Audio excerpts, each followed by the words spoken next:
What if the Great Pyramid of Giza wasn't a tomb at all? What if it was a machine, a power plant, built over 4,500 years ago, long before modern science even admits advanced technology existed? For decades, textbooks told us the pyramids were simple burial sites, but now, new discoveries, cosmic ray scans, electromagnetic anomalies, chemical traces are forcing us to ask a forbidden question. Were the pyramids really monuments to the dead, or are they the smoking gun of a lost civilization with technology we can barely understand today? 2 million stones, some weighing 80 tons, perfectly aligned to true north, with no iron tools, no wheels, no machines. Stay with me, because by the end of this video, you won't look at the pyramids the same way again. And remember, subscribe to the Untold archives, because what you're about to hear is what mainstream history doesn't want you to know. Let's start with the facts. The Great Pyramid of Khufu contains 2.3 million stone blocks. To finish in 20 years, as Egyptologists claim, workers would have to place one block every 2 minutes, day and night, for 2 decades straight. Its base is level to within 2 centimeters. Its sides are aligned within 0.05 degrees of true north, more precise than many modern skyscrapers. Its proportions encode pi and the golden ratio, mathematical constants supposedly unknown for another 2,000 years. At that level of precision, we're talking machine work, flatness, parallel cuts, tolerances, rivaling aerospace standards. But how? The limestone came from nearby quarries. But the granite in the king's chamber? It came from Aswan, 500 miles away. Some blocks weigh 80 tons. Mainstream archaeologists say ropes, sledges, manpower. But here's the problem. Copper chisels can't cut granite. Wooden sleds can't move 80 tons across desert sand. Egyptologists point to ramps, but civil engineers like Craig Smith calculated the ramps would have required more material than the pyramid itself. It's like building a skyscraper, then building a second skyscraper just to move the first one. And yet, inside the pyramid, the blocks aren't just massive, they're perfect. Joints so tight you can't fit a razor blade between them. Polished casing stones that once shone like mirrors. Give me copper chisels and ropes, and I couldn't replicate even a fraction of this, not in a lifetime. So what are we left with? A Bronze Age civilization, supposedly without steel, without pulleys, without advanced tools, constructing the most precise stone monument in human history. And that's just the beginning, because when you step back and look at the layout of the Giza Plateau, the pyramids aren't in a straight line. They're offset in a way that mirrors the 3 stars of Orion's belt. Robert Bauval archival quote, "The shafts inside the Great Pyramid point directly to Orion and Sirius." This was not coincidence, it was intention, a map of the heavens carved into stone. So ask yourself, were the pyramids just tombs, or part of a greater design? Mainstream Egyptologists will tell you the pyramids were tombs, nothing more. But when you follow the anomalies, a darker possibility emerges. The Great Pyramid wasn't built to house a dead king, it was built to harness power. The Great Pyramid is not a tomb, it's a machine, a resonant energy generator. Here's how it may have worked. Inside the Queen's Chamber, researchers have found traces of zinc and hydrochloric acid. When combined, they produce hydrogen gas. The Grand Gallery, a vast sloping corridor, resonates at 440 Hz. When the same pitch orchestras used to tune instruments today, a resonance chamber. The King's Chamber, built entirely from granite, rich in quartz crystal.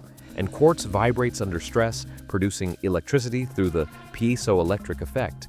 And beneath it all, ancient channels once carried water from the Nile under the pyramid. Moving water generates energy. Combine it with resonance and vibration, and you have the ingredients for a hydrogen-based power system. If you want to find the secrets of the universe, think in terms of energy, frequency, and vibration. Sound familiar? Nikola Tesla dreamed of wireless energy grids powered by resonance transmitted through the air. His Wardenclyffe Tower was designed on the very same principles, and after his death, many of his notes mysteriously vanished into government archives. So here's the forbidden question. Was Tesla inventing the future, or was he rediscovering the past? And then there's the missing capstone.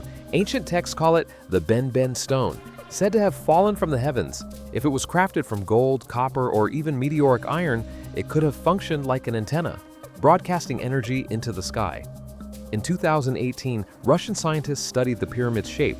They found it can concentrate electromagnetic energy at its base and apex.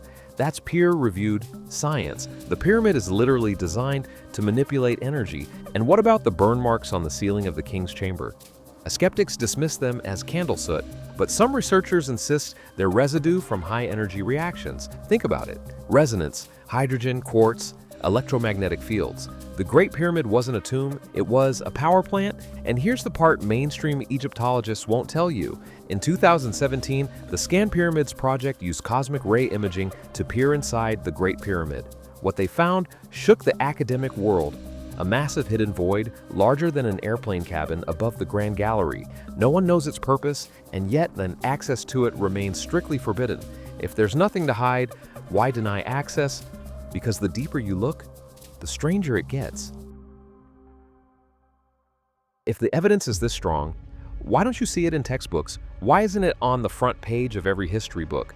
Because archaeology isn't just about truth, it's about control. All of these power plant theories, alien theories, nonsense. Dr. Zahi Hawass, Egypt's most famous archaeologist, has spent decades dismissing alternative theories. But here's the problem, the anomalies remain. In 2017, when the Scan Pyramids team discovered that massive hidden void, it made headlines, scientists confirmed it, and then silence, no public exploration, no follow-up. Access? Denied. Requests to analyze chemical samples inside the Queen's chamber? Denied. Independent researchers laughed at, ostracized, banned from excavation sites. Why? Because changing the story of the pyramids doesn't just rewrite Egypt's history, it rewrites the history of human civilization itself. And Egypt isn't the only place where this happens. Look at Pumapunku in Bolivia. Stone blocks cut with machine-like precision, interlocking shapes so advanced that some engineers say they'd be difficult even with modern CNC machines. Blocks weighing hundreds of tons, scattered like toys. Look at the Longyu caves in China, vast underground chambers carved into bedrock with no visible tool marks, no records of their construction, a forgotten city beneath the earth. Look at Dwarka in India, a city beneath the ocean, with streets, walls, and artifacts. Legends say it belonged to Krishna, a city swallowed by the sea thousands of years ago. Whenever discoveries challenge the timeline, they're ignored, dismissed, or quietly buried. Because here's the uncomfortable truth, modern history is a fortress built on consensus. Challenge it, and you don't just risk your career, you risk unraveling the entire fabric of what we think we know. Were these monuments covered up to protect national pride, to protect academic reputations, or is it something deeper? What if the knowledge wasn't lost at all? What if it's been hidden, deliberately kept from us? If the pyramids were machines, power plants, resonance chambers, time capsules, then our history is incomplete. It means humanity once had advanced knowledge and lost it. These monuments are not just tombs, they are messages, warnings from a forgotten civilization that perished in cataclysm. Think about the Younger Dryas. Around 12,000 years ago, sudden climate collapse, massive floods, entire cultures wiped from the earth. The Egyptians, the Sumerians, the Mayans, all preserved myths of a great flood. Were they just stories or fragmented memories of a disaster that reset human civilization? And what if the pyramids were built not just as monuments, but as survivor beacons? Knowledge encoded in stone to withstand the ages. Tesla quote, "Solemn, the present is theirs, the future for which I have really worked is mine." Tesla dreamed of free energy, wireless power, a world transformed, but maybe, just maybe, the ancients already had it. And when catastrophe struck, that knowledge was buried, both by nature and perhaps by design. Look at the clues of Roman concrete that grows stronger with time, Damascus steel with nanostructures only rediscovered in modern labs, the iron pillar of Delhi which refuses to rust after 1,600 years. If these fragments survived, what else have we forgotten? Wireless energy grids, resonant machines, technologies we can't even imagine. And here's the chilling possibility. Maybe the knowledge isn't gone. Maybe it's hidden, protected by a handful, while the rest of us are left in the dark. If civilizations have risen and fallen before, what does that say about us? Because right now, we face floods, rising seas, climate chaos. Are the pyramids not just relics of the past, but warnings for the future? So what were the pyramids? Tombs for dead kings, or blueprints of forbidden technology left behind by a forgotten world? They were tombs, nothing more. No, they were machines. And their secrets could change everything we know. The truth is, we may never know. But one thing's certain, The Great Pyramid still stands, defying time, sand, and history itself. And until its secrets are revealed, one question will haunt us. Were they monuments to death or monuments to power? If you've made it this far, you're not just curious, you're a seeker. So here's what to do next. Hit subscribe right now to join the Untold archives, because these stories are just beginning. Drop your theory in the comments. If the pyramids were power plants, what were they powering? I'll feature the best answers in a future video. And share this video with someone who still thinks the pyramids were just tombs.